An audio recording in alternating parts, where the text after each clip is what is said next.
Welcome back to That Triathlon Show, Solveig.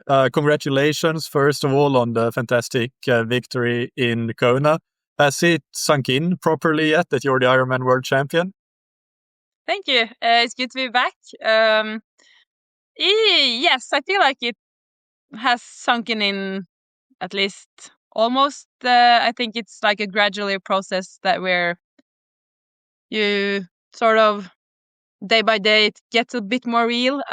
So now I'm at a place where I also look more for towards next year's season, and but I feel it's still like I can still sometimes just think about Kona and be like, oh, did that actually happen? So it's still surreal in a way, but I've been talking a lot about it and been thinking a lot about it, and it's for the most part sunken in. Okay. And have there been any changes in your life after that victory? Anything that any major changes?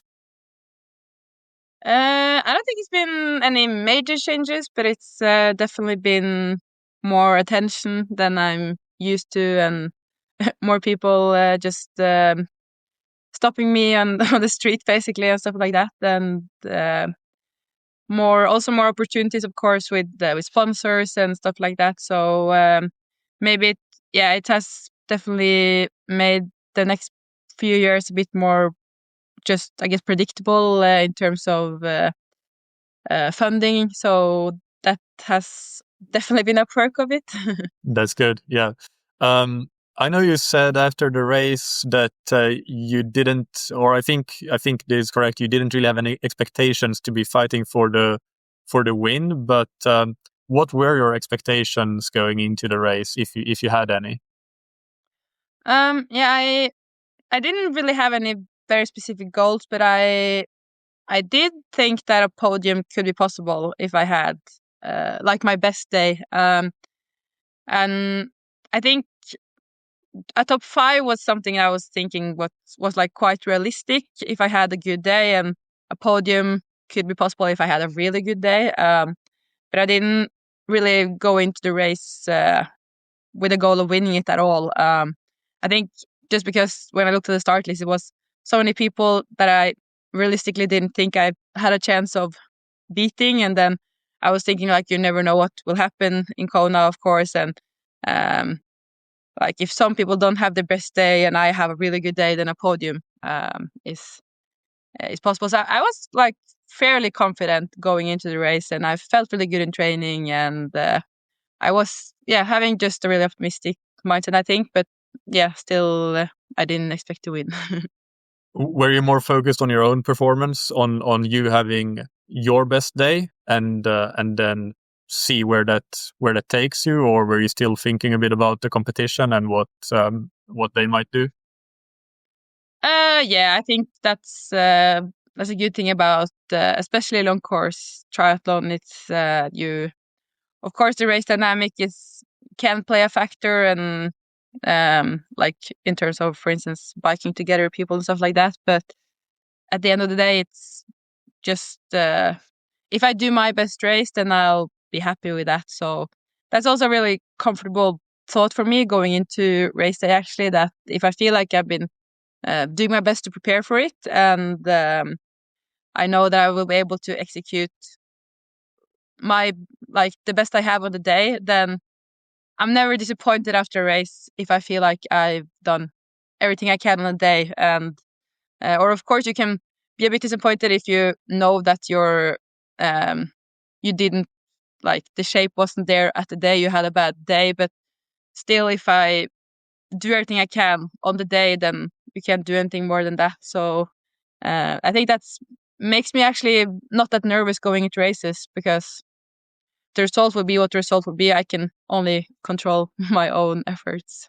Yeah, and compared to short course, I think that it's not the beginning of the race, even though it still matters, but it's not the same thing that you can really completely lose your race in the first 100 meters of the swim in short course. And in long course, you have such a long, there's so much more time to make up for mistakes at the very start. So I think that that's maybe a big contributor to nervousness, especially in short course races.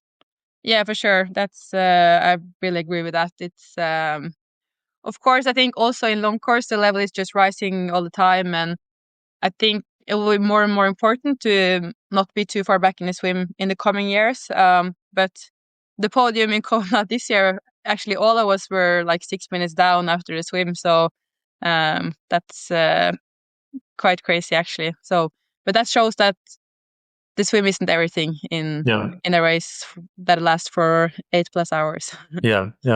So what was your race plan more specifically in the swim, bike and run? I didn't have that specific plan. It was I always had like some sort of thoughts of what I think I can do on the bike and the run. Like the bike, it's usually some watts I think I can hold. On the run, it's a pace. But of course, it's also dependent on how I feel on the day and the conditions. And I've never raced in conditions like in Kona before, but I had been feeling really good in training on the bike leading into the race. And I do like to go a bit by feel. So if it feels good, I'm not like restricting myself too much. I think I'm like sort of my way of racing is usually that I rarely go out too hard anyway. I feel like I'm maybe more in the other direction where I also can tend to be a bit too careful sometimes. So it's definitely no point then to also restrict myself to be too careful. So I didn't really have that specific plan on the bike. I rode maybe a bit harder than I planned, and on the run I was really feeling the heat, so I would run maybe a bit slower than I would have wanted if I had felt super good. But I feel like I'm fairly good at also adjusting that just based on how it feels on the day. I don't really use like heart rate, for instance, that much during the race. I feel like it's, at least for me, it's really unpredictable. I don't really see a system in it to be honest. Like, of course, there's some trends if it's really really low over a long period, that's not good, or really, really high over a long period. But like from session to session, I can do threshold one day feel really good and the heart rate can be really low, and I can do threshold the next week and feel really good and it can be really high. So that's not really something I can I watch it, but I never use that to adjust my pace by it. Yeah. And I think you have your files on Strava, by the way, so listeners can go and have a look if they want to. I think so. You averaged, I think it was 236 watts on the bike, and the run pace was something like 408, 409, something like that from memory. Something like that, I think. And the run I checked now just before that, the first half was 406 pace, so that's 635 mile pace, and then the second half was 412, so a little bit of a drop, but pretty even for a marathon like Kona.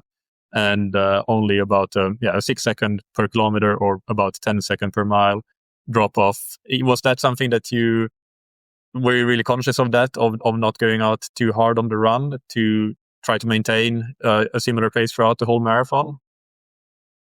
I tried to not go out too hard, but at the same time, as I said, I didn't want to be too careful either. So I did go out in a pace that definitely didn't feel comfortable. I saw that it wasn't really fast, but it felt really hard actually. So I went out in a pace where I was thinking, I'm really not sure if I can hold this, but I also felt I couldn't go out even slower than that because you also need to try to think you can run fairly well. And I saw that it would have been different if it felt really hard and I was running 3:45, then that would have been stupid. But I saw that the pace wasn't that fast, and I thought I need to just try to stick with this pace and see if I can hold it. And it didn't feel that much worse. It felt quite uncomfortable from the start, and then it sort of just continued to feel uncomfortable, but it didn't get that much worse. So that was sort of what I was comforting myself with after a while. at least it doesn't get worse. It's just like steady and comfortable, and I can deal with that. Yeah, that's good. And jumping back to the bike, how was the bike? Was it very variable? I mean, I guess once you broke away from the chase pack, you had the opportunity to really focus on your own pace or effort and power, and then perhaps but I don't actually know. Did you try to hold it quite steady, or what did the bike feel like, and was there all the variation there, especially in the first part when you were riding with the group? Yeah, I wasn't actually riding that long with the group because I was riding. I was running out of T1 together with Laura. She rode really fast in the beginning, so I was like dropped right away basically. And then I rode with Kat because she had the problem with the ice in the helmet, so she was actually behind me out of T1, but she catched up to me quite fast, and we rode together. I think we used like 40 minutes or something to get back up to where Lisa and Laura were. And then I might remember this wrong, but I think I just rode with them for like 10 minutes or something. Oh, And okay, yeah. at least it didn't feel that longer. I think I was behind, and Laura did a quite long turn, and then I went to the front, or I guess I don't know how long I was riding with them before I dropped them, because I didn't realize that I was dropping them. So, but I think at least it wasn't for a long time. And when I saw that I was alone, I was a bit disappointed by that as well, because when I caught up to that group, I was thinking like, this is a really nice group to ride with, and it is more fun to ride in a group. You have a bit more things to think about, and of course you need to, if you're not in the front, you need to make sure you're in the right distance. And I feel like Race Ranger for me is like sort of like a fun game a little bit, that you want to stay as close as possible, but you can never get into the red light. And yeah, it's just fun, I think, to ride in a group like that. So when I saw that I was alone, I was just like, oh, and it's still, I don't know how far it was left, but maybe 140k or something left. And I knew that I was also really at least really far up to Lucy and Taylor. But it also helped that I did catch some other people on the way there. But I think most of the ride, to get back to your question, I was just focusing on my own race basically. And I think I rode fairly even watts for most of it. Of course, I also tried to just change it a bit with the terrain. Like if it's uphill, I do go a bit harder, just because you get sort of more value for your watts there.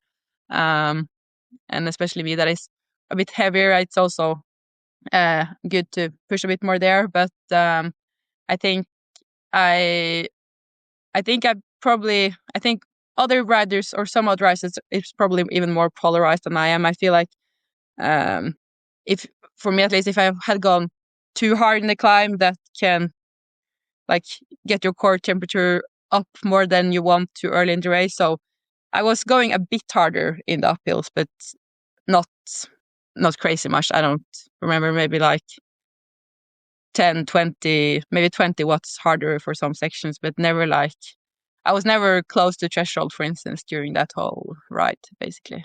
Yeah.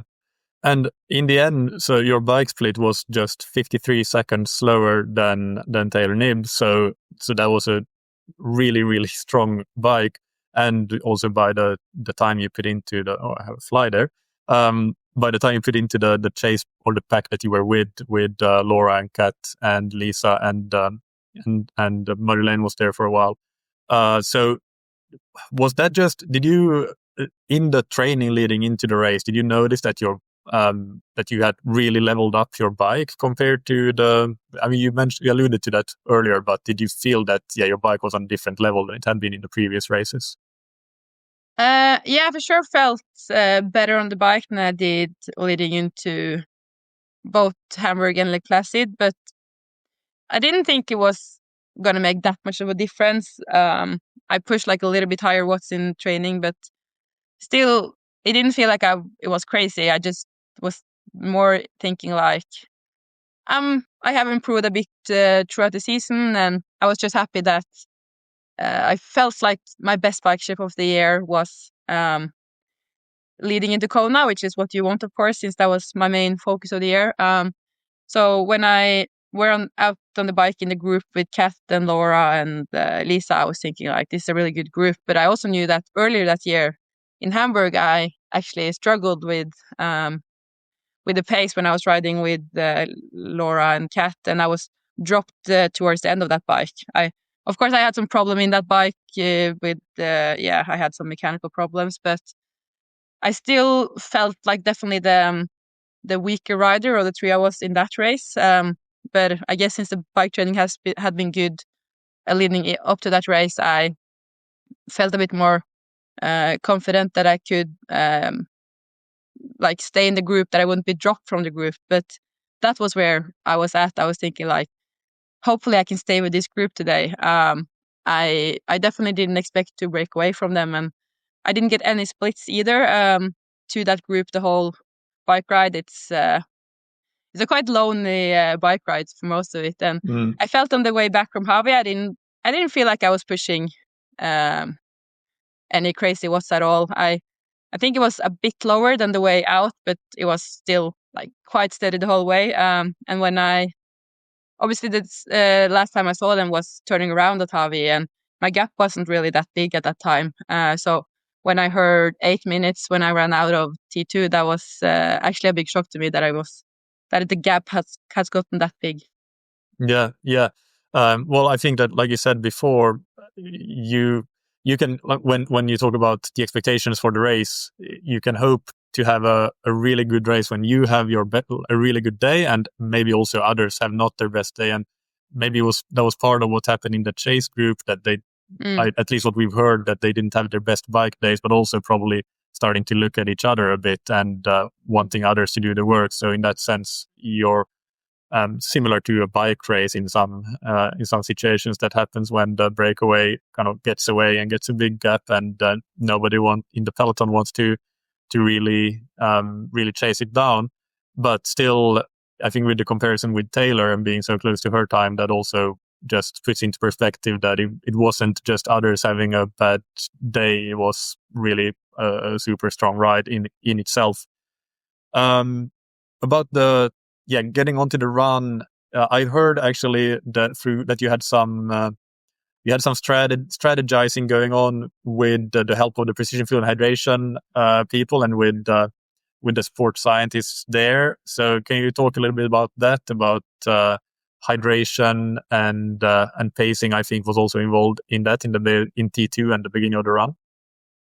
I did make a quite like detailed plan for the whole run, or for the bike as well, but with the precision guys, and it's really nice that you can talk to them before the race and make like a strategy for that race specifically. It's of course a lot will be the same in each race, but it's also definitely differences, especially in Kona where it's that hot. So a part of the strategy was also to not open too hard, as we were talking about earlier. I probably could have opened even slower, at least for the first case. It's especially like the first 2Ks or around that. It's nice if you're not pushing too hard. Yes, when you're starting running, do you want to get the sweat rate up enough? And if you push too hard before you have sort of started sweating the way you sweat in the run, it's easy to get a bit overcooked. You build up. You can't get rid of.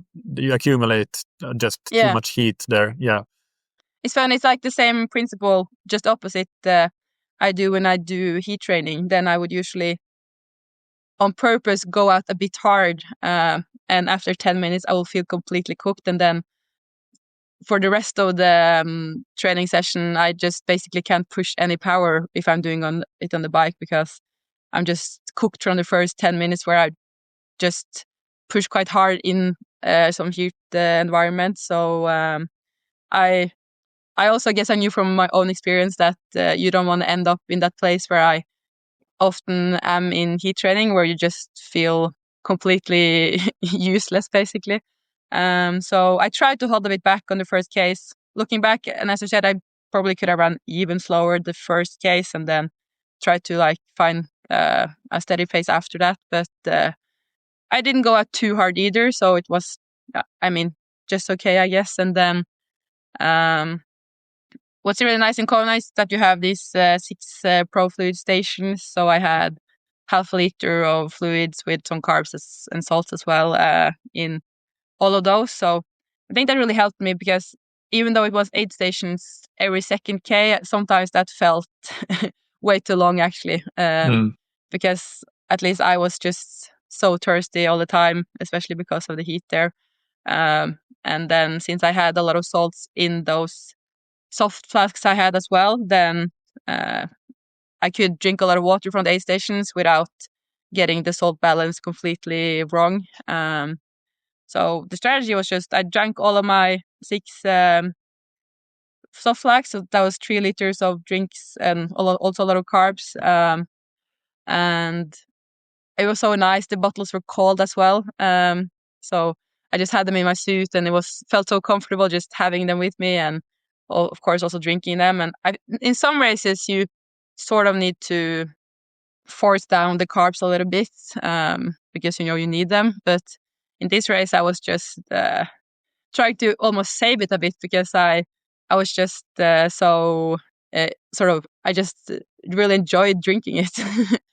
So that was a nice feeling. I didn't have any problems with my stomach or anything, and it was really easy to get the fluids down because I was really hot and I felt like I really needed it. So I just basically tried to drink as much as possible on the drinks on all day stations, and had that additional flasks with me. So I felt for me that worked out really well.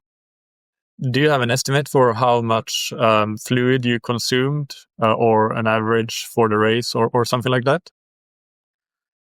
Yeah, I think the Precision guys also made an estimate. I don't have it right. I think they did, yes. I'll put it in a link in the show notes because I don't have it in front of me. If I remember correctly, I think it was estimated around 1.4 liter or something per hour on the run, at least. But it's also, of course, hard to really estimate it, because I just take as many cups as I can from the 8 stations, and most of the cups you don't really get that much water in from each cup. Like the cups are like so, just a little bit water in the bottom basically. And of course, when you drink it while you run, you don't always get everything down either. But it sounds like a fairly good estimate. I had, as I said, at least 3 liters from those soft flasks, and then quite a bit from the 8 stations as well, but that's more hard to really estimate. Yeah. Did you use what heat mitigation strategies did you use during the race, other than what you already talked about with pacing, and of course hydration also helps with that? Did you use anything else, how did you use ice and water dowsing, things like that? I had tried to use ice really frequently. I had every 8 stations I took 1 cup of ice in the back of my suit. I actually had ice pockets both in the front and back as well. So when I just took a cup of ice in the back, it would actually stay like on top of my suit, which was really nice. And I took 1 cup of ice in the back and 1 in the front at every 8 station. And that as well, I just felt like it was melting so fast. So after like a couple 100 meters, I was just like, oh, I want more ice. So it was 2 Ks between each 8 station ish. Felt really long. And I also tried to pour water over my head at every 8 station as well. I did use that Omnis headband that a lot of people also use. And if you pour water over that, it's at least you feel like a cooling effect. So I mean, everything that can make you feel more comfortable is good, I guess. So that was probably the main things: just ice, water, and try to drink enough. Yeah. I'm trying to think if there's anything else about the race. Obviously, everybody listening has probably seen the race, so we know how the drama that unfolded. I guess let's take that as the final question. Like, what were you thinking when you first passed Lucy or saw that she had pulled out? I don't know if she was actually still there when you passed or if she had kind of moved to the side. But you must have seen somehow that she, or known somehow that she wasn't in the race anymore. And then Taylor later on. What were you thinking in those two instances? Yeah, it was firstly Lucy. People started to tell me on course that, oh, Lucy is struggling, and I was just thinking like, oh no, now you're just trying to, in some weird way, make me feel better or motivate me by saying that. But when I saw her, she looked great, so I was thinking like, there's no way she's struggling. And then I suddenly saw her stopping at the side of the road. Then I saw Reese there, and I was a bit, definitely really surprised by that. And I didn't know, like, is she going to stop now or what is going on? But of course, I saw that she had people around, and I knew that I needed to also just focus on my race. But it's really, of course, not the way you want to pass other athletes, and you want to beat everyone when they're having their best day, and not when they're struggling. So it was not a really fun way to pass her, but it was also really surreal to know that I was then in second place. And it was the same with Taylor. I knew I was getting a bit closer to her, like from the splits I got. And then I needed to actually work quite hard mentally myself, because when I passed Lucy and I was in second, I was really, really happy with being in second, because I didn't imagine doing it any better than that at all. So I was thinking like, second is a dream case scenario here. And then people started to tell me, and I didn't think I would be able to catch Taylor at all anyway, but people started to tell me like, you can actually win this. And then I was a bit like, almost a bit annoyed, because I was thinking like, oh, but I'm really happy with second. Don't push me to don't push me to try to go harder now. I'm really tired and I'm in second, and second is really good. But then I needed to like sort of pull myself together a bit to think like, it is worth it to like give it your everything to try to win this, and it might not work, but you need to at least try to catch her, of course. And then I really like sort of put myself together and try to get in that mindset like, you can do this. And then I started to gain more and more time on her, but I still knew, not like, okay, it's 3K left. It's probably too late to, I probably won't catch her. And then I suddenly saw her as well sitting on the side of the road there, and it was just so, I just didn't really understand what was going on, and it was really weird in a not good way to see both of them. Like, everyone I passed in that run had already stopped, so it was a really weird feeling, and felt really sorry for both of them, and also like just scared to see what the heat can do to you. And especially I never raced in those conditions in such a long race before. So, and when I saw two people who I think really know what they're doing in that situation, I was just also really afraid that something would happen to me. Even though it was quite close to the finish line at that point, I was really like thinking, wow, you need to be careful now. Like, you're actually in the lead now, and don't do anything stupid now that can sort of screw this up for you. When you were chasing Taylor and you were tired and you were almost annoyed that you had to push, is there something other than the fact that you maybe have a chance of winning still? Is there anything else, any other mental strategies that you use to help yourself push harder, even when you're so far into the race, so tired, and you really don't really want to push? Do you break things up into really small chunks and just, or what mental strategies do you use to be able to push a little bit harder? I think for me, it's just about really forcing myself or identify when my mindset isn't really where it should be, and try to be aware of what I sort of should think about, because I think that's a problem I can have, and I think it's also quite normal if you're exceeding your own expectations. It's or at least I get really just satisfied, and then it's hard to push when you're already in a place you're really happy with. So I think what helps for me to think is just I know really well that I have had some races over the years where I have just been happy with where I am, or just haven't really been able to motivate myself to like push everything I have. And I know that when you are done with the race, you always regret that, and it's never a good feeling to know that you haven't given it your all. Even though I would have been happy with second, it still would have been like a bit bittersweet, I think, if I knew that I didn't really try to go for it, because I think that's the way you should race. And of course, the coolest way to race is just really give it your everything. So I think it's a bit,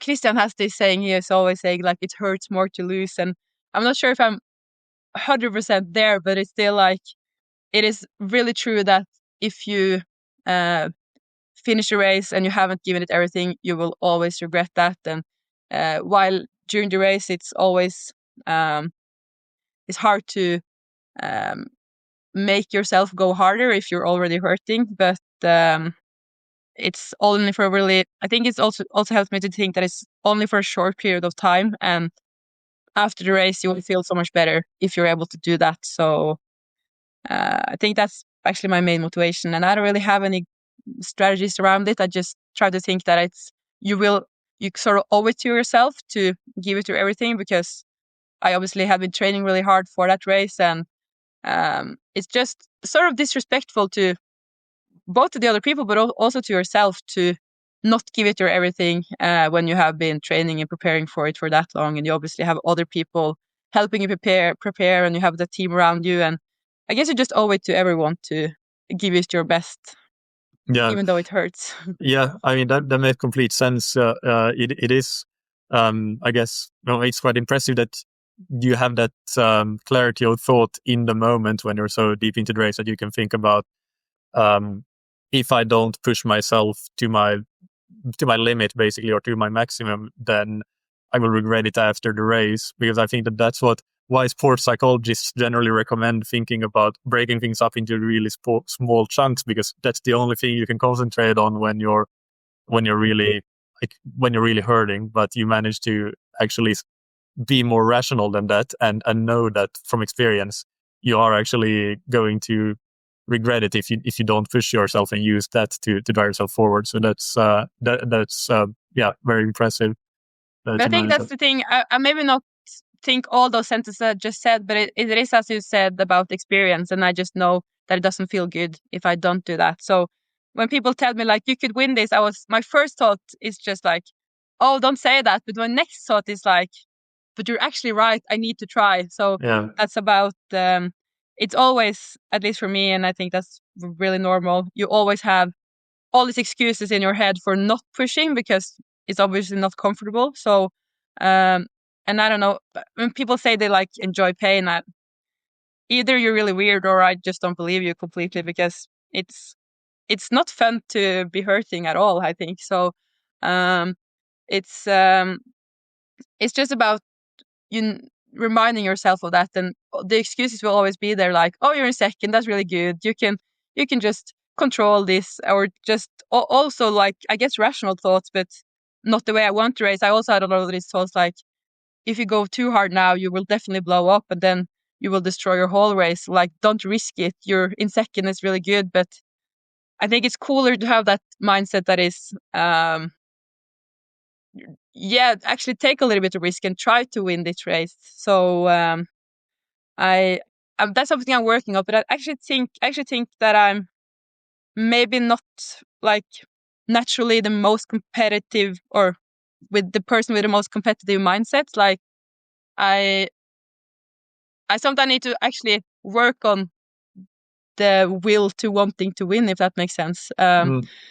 Because it is why I'm doing the sport, but sometimes I can also it's really easy for me to sort of settle and be happy with where I am. So, yeah. I guess it's also something that will come because this is your first season in 7-on-3 and Ironman racing. So if you compare to most of your results in short course, you've just taken a big step forward. So that's a really good point, even if you finish fifth in Kona, that's a massive result for you. So, but now you have won, you finished second in the Pro Series, you were sixth in the 7-on-3 World Championship, so maybe that resets the bar a little bit, but it takes some time. Yeah, that's a really, really good point. I'm just not used to winning, so I'm not used to having like big results, I guess. So then it's easier to just be happy, I guess. So yeah, it's a really good point. I want to talk about the training you did leading into it as well. So you did Lake Placid, I think that was 12 weeks before Kona, and then you did Selamse, the 7-on-3, 6 weeks before. So if we can look into those 12 weeks from Lake Placid, what did your training look like in that period? I think after Lake Placid I had, as I usually have after an Ironman, like a couple easier weeks, and then I started training towards Selamse and had I had some really good sessions leading into Selamse. So I felt like the shape was really good. I had like some of my best brick sessions, and then in the race in Selamse I just felt terrible. So there I was really dropped on the bike, and like it was a hill there, and I was really dropped in the hill. But what was like more sort of concerning to me was that after the downhill, and usually I feel quite fresh if I get like some rest, but I just couldn't push power at all. So I was just I felt so useless on the bike that day, and then also on the run I ran basically the same pace as I did in both Hamburg and Lake Placid on the full distance, like marathon. So I was just, and it just felt so hard. So I was really like giving everything I had, and I was still running like in my marathon pace. So that, I don't know, I was a bit disappointed with that race, and was thinking like, oh, maybe the shape is not as good as I thought it were. But after that, I went to Font-Romeu, and I had 4 weeks of altitude there, and the training there was actually going really well the whole time. I just felt I didn't really have any problems at all. Like, of course, you're a bit tired some days, but I didn't have any like sickness or any like niggles or stuff like that. So like the training basically just went to plan the whole camp, and for me that's the most important thing. Like if you have a bad session here or there, I don't really stress too much about it. But as long as I'm able to actually do the training and feel consistent, or like at least somewhat consistent throughout many weeks of training, then that usually leads to quite good shape. So and towards the end, when I did like some specific sessions, as I said earlier, the watts was a bit better than earlier that year, and I just felt really good. So it was a really fun camp. Was your training very similar to what you had been doing into Hamburg and Lake Placid, or were there any changes other than, I assume, some heat training, but we'll get to that in a little bit. But other than the heat training, was it very similar to what you had done before, or any changes? Yeah, I would say it was really similar, at least very similar to Lake Placid, I guess, because also before Lake Placid, I was in Font-Romeu before that race as well, and went down about the same time, like around 2 weeks before both of those races. And really similar. A lot of threshold and some specific sessions the first week, and then even more specific the last part of the camp. So I guess it also felt comfortable to do it in a way that I knew like worked quite well. Yeah, it had worked well. So there's not too much need to change that. Just to point out to the newer listeners, that we did an interview just before Lake Placid, and then we discussed in detail what the training looks like. So including a full training week. So listeners that haven't heard that interview, you can go back and have a look, and I'll put it in the show notes, the link to that. So for that reason, we won't go into detail now since it was similar. But what I do want to ask about in more detail is the heat training you did for Kona. So can you describe that? As you said, I started to do some heat training in Font-Romeu. So I did some of the run, but most of them on the bike. I think I didn't have any treadmill or anything like that, so I felt like it's easier to get the core temperature up on the bike, because I didn't really use any climate room or anything. So I just used the bathroom where we lived, and what I found that worked quite well for that location, at least, it wasn't any oven or anything in the bathroom. So what I did was just like 10 minutes or something before I started the session, I just turned on the shower on like really hot water. And when I got back into the room, like fully dressed with also a lot of clothes, in addition to that, then the whole bathroom would be like really humid and really hot as well. So it was just working really well, I think. So and as I said, a lot of clothes as well. And then I usually do just around 50 minutes an hour when I do heat sessions. And just, as I said, usually start out a bit hard, nothing crazy, but just a bit higher watts than I would usually ride on an easy ride, but like still usually less than LT1 watts, so not super high, but just to get the heart rate up and the core temperature up. And after just 10-15 minutes, I will already feel really warm at that time. So it's sort of interesting to just look at the heart rate and watt curves on sessions like that, because the watts on the end of the ride is just super low and the heart rate is super high. So I think like usually for the last part of those rides, it's maybe like 150 in heart rate and 130 in watts or something like that. And when you have higher heart rate than watts, then something is not completely right, but it works well. And I just usually do heat sessions maybe at every other day or something like that.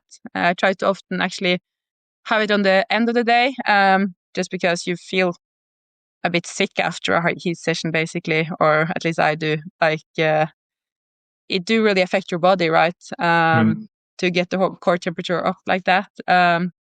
And I also like to have it on the same days as I have intervals, if that's possible. So, for instance, if I have a run interval, I can do some heat sessions after that. So I can sort of have some days that is just easy and other days where if I look at a heat session as sort of a hard session, then it's nice to have it on the same day as other hard sessions. And did you do these heat sessions from the start of the Font-Romeu camp, so throughout the 4 weeks, or when did it start? I think I started after 2 weeks. So I had like maybe 2 weeks of heat training in Font, if I remember correct. And then I also had almost 2 weeks in Kona as well. So where it was obviously more just every session was a bit like a heat session there, it felt like. And had you done any heat training earlier in the year for any of the other races, or just in general? I need to think. I actually don't think I've done any heat training this year, actually. I've never really done heat training like for the blood plasma purposes. I usually focus on altitude training, and I mainly do heat training in like acclimatization for races in the heat. And I haven't really raced in the heat this year. So it was actually the first time this year I did heat training. Yeah. Which is nice. I don't really enjoy heat training, so. Yeah. It's also a mess to clean up and all of that. Take care of everything logistically. Sure. Always had the washing machine ready. Yeah. Yes. Did you, when you had, if you had bike, like if you only did, it's normal to do 50 minutes to 1 hour. That's kind of standard protocol. But did you ever do that in combination with, I don't know, going out for 2-3 hours before just a normal ride, and then you finish with the last 50 minutes or 60 minutes indoors doing heat training, or did you do 2-a-day rides where you would do a separate ride earlier in the day and then you would do a shorter heat session later? Did you combine your biking with the heat training in that way at any point? Yeah, I think I did a couple sessions like that. It's for me, it doesn't really matter like how you get the heat sessions in, as long as you do it in a way that sort of makes sense with the rest of it. So yeah, I think I had a couple days I did that. And actually also another aspect with like heat training is I've never actually done like passive heat training like sauna or stuff like that, but it's also important when you do heat training to try to avoid freezing too much. If you're feeling really cold, that could sort of reduce the effect you get from the heat training. So that was a bit challenging actually in Fontromø, especially the last week there, because it was suddenly the first week was the weather really nice, but it was suddenly just the temperature dropping so much. So the last week we had a lot of ice on the car, and it was just like icy roads and everything. So it was almost hard to train outside because I didn't really want to expose myself too much to the cold weather. So then it was also just all about trying to dress up as much as possible, also when training outside. Yeah. And how much in those heat sessions? How much do you wear? What are you getting dressed in? I wear a lot, just like wool socks, shoe covers, have like wool, and then like a warm cycling jacket and a warm cycling pant, and also just like some sort of heat suit, on top of that. It could be like stuff like just a normal painting suit works really well, and obviously like gloves and everything. Yeah. It does get pretty brutal with all of that in a tiny bathroom with the shower running. I think that's pretty much. Is there anything else that comes to mind about the heat training that I haven't asked about that is interesting about how you do the heat training? No, not really. I also have like a core sensor. Try to look a bit at that as well. I think in the race in Kona as well, like my core was actually never crazy high. I think it was just about 31 towards the end there, which is interesting. It's a bit the same with heart rate. Just above how much did you say? 39, I think. 39. Okay. Yeah. So I feel like it's always cool to have, like, the more knowledge you have, it's better. But it's a bit the same as I said with heart rate, that I don't really. I still adjust the training more by feel, but I think it's the more like parameters you have to sort of adjust your feel. That's also good in a way, as long as you don't get too caught up in it. It's always good to have be able to sort of measure everything you can. So do you have an idea on average roughly what temperature would you get up to in those heat training sessions based on the core sensor? Yeah, it's really rare that I get past 39. So usually, I don't know, 38.7 maybe, something like that. Yeah. And I also I don't know if we're talking about a heat session. I also tend to drink really much during my heat sessions. I know also some people have like reduced how much water or fluid intake they have just to get that dehydration effect. But I think for me, when I do heat training, it's also important to just find a good balance between everything, and I don't want the heat sessions to affect my other sessions too much. So I've never been restricting that during heat training. Yeah, I think it used to be in the, maybe 5-10 years ago in the research.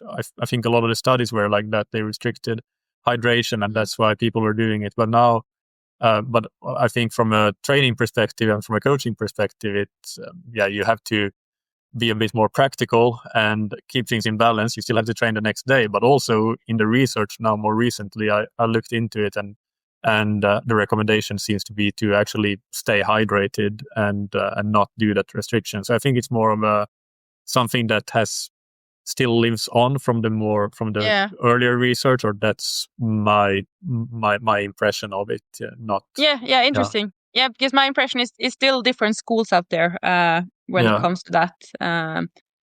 And I guess if you do it that way, you need to be even more cautious how that will affect the next days and stuff like that. So, and I feel like I get a good effect anyway. So then it's just more comfortable during the session, and also I don't want the heat sessions to take away the opportunity or make it harder for me to do intervals in next days. So that's just the protocol we have been using it, and it works well, I think.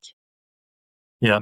I'm going to ask one more question about the training, which is a two-part question. So maybe it's two questions. What was your biggest training week that you did in the lead up to Kona in hours? And what was the biggest simulation or specific session that you did? So I'm trying to open Training Peaks now because I have no idea what the biggest week were. I think most of my weeks in Fontremøder were actually quite similar on hours, but I can just check it out real quickly now. Okay, so I had it looks like the biggest week I had there was 30 hours and 49 minutes. Okay. Yeah. And the week before I had 29 hours. So around that mark. And the biggest session I did was in the last week of the camp. I did a bike session that was like 4.5 hours with around 2 times 2 hours of race pace on the bike. So basically That's like big. a race simulation. And I found a place that was actually the road I was riding at was really similar to the Kona course, I'd say, with like, it's sort of flat, but it's still up and down, like rolling hills. And after that ride, I had like an hour rest or something, and then I did a 30K run with 2 times 14 minutes. 14K with also a race pace, but it was actually way faster than race pace than what the race pace turned out to be. But it was in way cooler conditions there, so that wasn't like a heat session at all. So it was definitely easier to run fast when I did that session. So what pace did you run there? I think I did around 3:47 or something. And what? So that's it's just in mile pace. It's close to 6 minute miles, not quite, but almost 6:05 maybe. And probably for American listeners. And on the bike session, roughly what watts did you push for the 2 hour intervals? I can check now because I don't remember that. But I remember that session, like that whole session felt really, really good. So I was on the bike, I was almost thinking like, is my parameter showing me the wrong numbers here? I had 2:35 on the first hour and 2:43 on the second 2 hours. But yeah, as I said, it was of course different conditions, and I had a break before the run. But also on the run, it just felt really easy to run that pace. So that was the session that gave me most confidence, I think, for the race. But I was thinking like, if the race has been today, I would have had a really good race. Yeah. Well, the bike power was very similar to what it ended up being in the race, and of course the run a bit slower in the race, but with the conditions, I think it's that's a very something that could be expected. Yeah, I didn't really expect to run 3:47 in the race, so maybe it was stupid to run like that much faster in training, but it's fun to run faster. So yes, of course, yeah. I don't want to ask or to have a long discussion about Marbella, but I just want to briefly ask you what your thoughts were, how it went, how the race went for you. I was fairly happy with the race. I think it's also is like important to keep your perspective on things. And I think like a year ago, if I had been number 6, I would have been really happy with that. I think so. Like position wise, I was really happy, but I was of course still many minutes down from the leaders. Like from Taylor and Lucy. I was really happy Taylor and Lucy had good races there, though. I think it was really cool to see how they bounced back from Kona, and that's really impressed me how they were able to just also mentally get ready for that race, and obviously also physically with the heat exhaustion.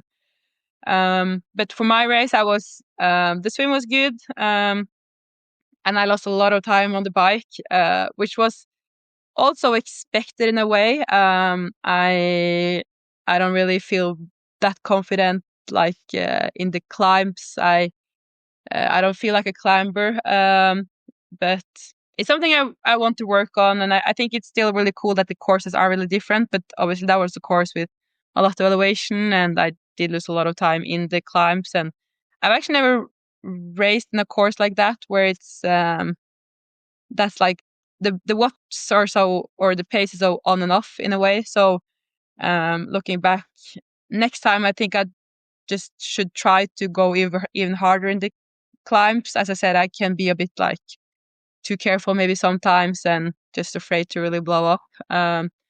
So yeah, but I think still my biking isn't like my watts per kilo isn't just good enough to keep up with the other girls in front for that race. But I did really enjoy the course and took some time in the downhills at least. So and the run was fine, but I was maybe talking back to mental strategies. I wasn't maybe in the best pushing mindset that day either. I was at that point really happy with the season, and also just leading into Marbella, I just found it a bit hard to really push myself in training and also on race day, because I was just satisfied with the season in a way, which is of course really good, but yeah, mentally I wasn't really able to dig that deep, which is also part of being a good athlete, is to be able to do that, right? So in the end, I was really happy with 6th, and I really enjoyed being out there in course. And I think because of Kona, I just didn't feel any pressure for myself, at least, to perform there, because I was truly looking at Marbella as a bonus race at that point, because I had already just exceeded all my expectations for the race, which was or for the season, which was really nice. Yeah, no, I think that's totally fair. I don't really have any follow-ups on that, but it was good to hear your perspective on that. And to finish off, what are your goals for next year? I think I will do the Pro Series again. That's the plan right now, at least. But I haven't actually made the season plan. I don't know which races I'll do yet, but I do want to do the Pro Series again. And Marbella, no, not Marbella, Kona will still be my main goal. So like going into this year, I didn't have any really clear goals for the championships, but feel like now that I have actually won in Kona, I do feel like it's a natural goal to want to do that again, and I really do want to win it again, even though I know that will be extremely hard to do, and like the level is always rising, and I know not everyone had their best day this year, but I guess it just gives you confidence to have had that race, and I think now I just want to really try to repeat, I guess. What is there something like one or two main things that you want to improve for Kona next year to feel that you that, because as you said, it's always, well, you never know, but you can always expect that it will get faster and faster and it will be harder and harder to win. So what are the main things that you want to improve, whether that's on race day itself or something that you want to improve in training, like just improve your general level in something? Yeah, I think a big one is not being that far back after the swim, like 6 minutes, as I said. This year it worked out, but I think with like the complete athletes like Taylor and Lucy, for instance, like they're on their best day, they're so good riders and runners that if you're 6 minutes back, it's like you have zero chance to catch those 6 minutes later on. So definitely being closer after the swim. And I think like if I can ride around the same as I did this year, but ideally ride the same, or I guess even better if it's a bit faster, but like ride around the same, but use a bit less energy on it. So I will actually be able to run better than I did this year. That will be the way I see it's like most realistically for me to improve for next year. So hopefully swim a bit faster and run a bit faster. Yeah, makes I sense. know like I have the potential for it at least, but it's something completely else to do it, of course. Yeah. Well, it will be really exciting to follow you in the pro series and especially in the championship races. So good luck and I guess now enjoy a bit of downtime, or maybe you're still training, but at least no pressure of racing. And thank you for taking the time to come on again. Really appreciate it. And that's it. Thank you, Solveig. Thank you for having me.